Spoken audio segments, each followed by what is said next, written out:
자, 오늘 10월 7일 금요일 시장이 벌써 끝나가는데 월요일은 대체 공휴일로 3일 동안 시장이 열리지 않습니다.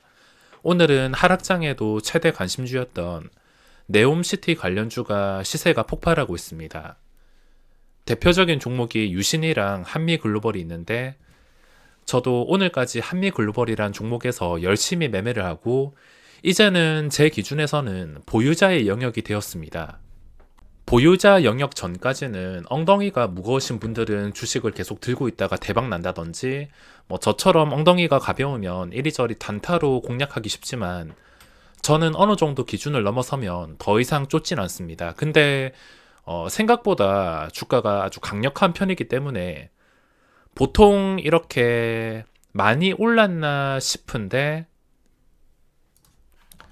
생각하기에 이 정도면 진짜 많이 올랐다 싶은데도 계속 추가로 올라가는 게 급등주의 성격이기 때문에 한미글로벌도 지금 상태에서 보면 양지사 같은 종목처럼 추가 장대 양봉 나올 가능성이 상당히 높은 상태입니다.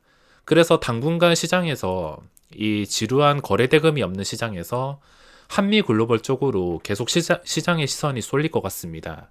단순히 느낌만 봤을 때 만약에 오늘 시장이 함정이었다면 그냥 고점을 뚫어줬거나 잠깐 올라간다 하더라도 윗골이 금세 달리면서 이 자리 근처에서 마감을 했을 텐데 이 자리에서 힘차게 벗어났다는 것은 또 며칠 이내에 양봉이 한 번 더 나올 가능성이 있다는 뜻이 될 수가 있지만 저는 적정선을 넘어서면 그냥 적당히 했다. 더 이상은 내가 관여할 수가 없다 생각을 하고 포기를 하는 편입니다. 10월 시장은 지수가 반등하거나 좀 진정이 되기를 기대하면서 역시 아무런 욕심 없이 본전이 목적이었지만 출발부터 원래 최대 관심주였던 한미글로벌이 시세가 아주 쉽게 나와줘서 다른 종목들처럼 어지럽게 좀 생각 많게 움직이지도 않았습니다. 그냥 고점 뚫어주고 나서 아주 쉽게 근처에서 아주 힘있게 움직였기 때문에 이번 10월 출발은 괜찮았던 것 같습니다. 그리고 보통 시장에서 이런 종목들은 잘 나오지 않습니다. 이거와 좀 비슷한 종목들은 많이 나와주긴 한데 나온다 하더라도 그 전에 고점 자리를 놓고서 심리 싸움을 해서 외국인 단타가 너무 심하다든지 올렸다가 바로 무너진다던가 예를 들자면 최근에 유일 로보틱스처럼 올라갈 것처럼 하다가 무너지고 올라갈 것처럼 하다 무너지고 이런 종목들이 더 많아서 믿음이 부족했던 것 같습니다. 지금 증시가 예전 하락장과 다른 점이 있다면 코스피가 3,300까지 갔다가 중간도 없이 내려와서 고금리 시대에 1,400원 환율을 유지하는 시장이란 겁니다. 그러니까 누구나 처음 겪는 시장이라 어떤 변수가 있을지 모르고 아무도 지금 시장을 함부로 예측할 수가 없다는 점입니다. 오늘도 증시를 보면 위아래로 이걸 말아 올리고 이 말아 올렸던 것을 이렇게 내리고 어지럽게 롤러코스터를 타고 있다는 게 거래대금이 받쳐주지 않는 상승은 언제라도 모래성이 될 위험이 있다는 겁니다. 그러니까 앞으로 증시를 예측하고 대응하기 위해서는 신용장고의 3단계와 함께 거래대금이 점점 늘어나는지를 보고 모래성인지 아니면 탄탄한 성이 될 수 있는지를 추측하면서 그에 맞게 대응을 해줘야 될 것입니다. 자, 오늘 흘러내렸다 하더라도 코스닥의 거래대금이 점점 늘어나면서 거래량도 늘어나게 된다면 평소보다 좀 늘어나서 그 늘어난 수치 이상에서 거래가 된다면은 손바뀜을 예측할 수도 있습니다. 한 며칠 더 지켜본 다음에 판단이 가능할 수도 있을 것 같은데 지금 당장은 엄청 나쁘다라 생각을 할 수는 없습니다. 자, 거래대금을 보면 크게는 늘어나지 않았지만 지금 신용잔고가 목표치에 도달을 했습니다. 점점 줄어들어가지고 1구간인 16조에서 17조 사이에 들어왔으며 2구간이 14조에서 16조 원, 3구간이 14조 원 이하. 이렇게 3구간을 나눈 이유가 1구간에서 좀 가감하신 분들은 몰빵할 수도 있겠지만 앞에서 말씀드린 것처럼 지금 증시는 누구나 처음 겪는 시장입니다.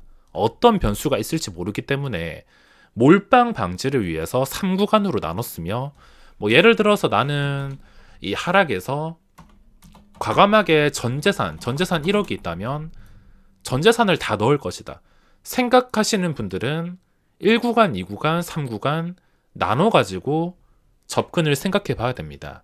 1구간에서 3,300, 2구간에서 추가로 3,300더, 3구간에서 3,300더 맞춰야지 그냥 아무 이유 없이 하락해서 들어가는 것보다 합리적인 자리라 볼 수가 있겠습니다. 자, 이렇게 아무리 저가 매수를 하더라도 탈출 계획, 퇴로는 꼭 만들어 놓으셔야 됩니다. 무슨 말이냐면 제가 저렇게 구간을 잡은 것도 증시가 혹시나 여기서 잘못 풀려가지고 내려앉는다 하더라도 나중에 기술적 반등이 나온다든지, 증시가 무조건 하락만 하는 게 아니라 중간중간에 아무리 심한 폭락장이라 하더라도 반등이 나올 수가 있습니다. 아무리 내가 물린다 하더라도 손실을 좀 최소화시키거나 탈출할 수 있는 자리를 생각한 게 이 자리입니다. 그래서 탈출 계획까지 생각을 하셔야 되는데, 삼성전자로 한번 예로 들어보겠습니다. 제가 최근에 삼성전자 영상을 올려드리면서 53,000원 되기 전에 제가 영상을 아마 9월 27일 54,000원쯤에 올려드렸을 겁니다. 54,000원 하는 주가를 보고 이제부터 또 삼성전자를 대응할 거면 매수 타이밍은 53,000원부터 5만원까지 나눠서 평균 단가를 5만원 초반으로 맞추기, 이렇게 말씀을 드렸는데 53,000원 깨고 51,800원까지 내려앉았다가 반등이 나왔습니다. 자, 이렇게 매수하자마자 바로 반등이 나왔으면 매도에는 정확한 답이 없습니다. 그냥 1%라도 엉덩이가 가볍다면 바로 익절을 할 수도 있는 것이고 그게 틀리진 않습니다. 근데 익절이 아니라 그냥 나는 끝까지 가지고 가겠다 생각을 하시는 분들은 당연히 본전까지 내려오기 전까지는 끝까지 가지고 갈 수가 있습니다. 대신에 올라가다가 본전까지 내려온다. 그때는 과감하게 본전을 챙기셔야 됩니다. 애초에 내 계획은 내가 매수하고 나서 바로 반등하는 계획이나 아니면 계속 내려간다 하더라도 본전을 한 번쯤은 찾아줬을 때 매도할 계획이었기 때문에 내 바로 반등하는 계획과 어긋나게 된다면 그 외의 수익은 다 포기하시는 게 맞습니다. 좀 복잡한 말인데 53,000원부터 5만원 초반까지 나눠가지고 매수를 하는 과정에서 바로 반등이 나왔으면 5만원을 깨지 않고 반등이 바로 나왔으면 바로 수익권입니다. 그 수익권에서만 내가 계속 가지고 가든지 적당히 익절하든지 그 방법에서만 수익을 창출해야 되는데 그 외에 변수가 나온다. 그러면은 무조건 버틸 생각을 버리셔야 됩니다. 말이 좀 어려운데 53,000원까지 다시 내려갔다가 다시 반등한다 하더라도 아쉬워하실 필요가 없습니다. 아, 괜히 팔았다. 그냥 가지고 있을걸. 이렇게 후회하지 말고 나는 이 방법으로만 수익을 내려고 했는데 주가가 내가 예상하지 않은 대로 움직인다. 그러면 탈출할 생각부터 해야 됩니다. 그리고 다음에 또다시 접근할 계획을 세워야지 나는 무조건 수익만 내겠다. 수익을 줄 때까지 끝까지 버티겠다. 그런 생각으로 매매를 하다가 안전하게 손절을 못하고 강제 장기 투자를 하게 되는 것입니다.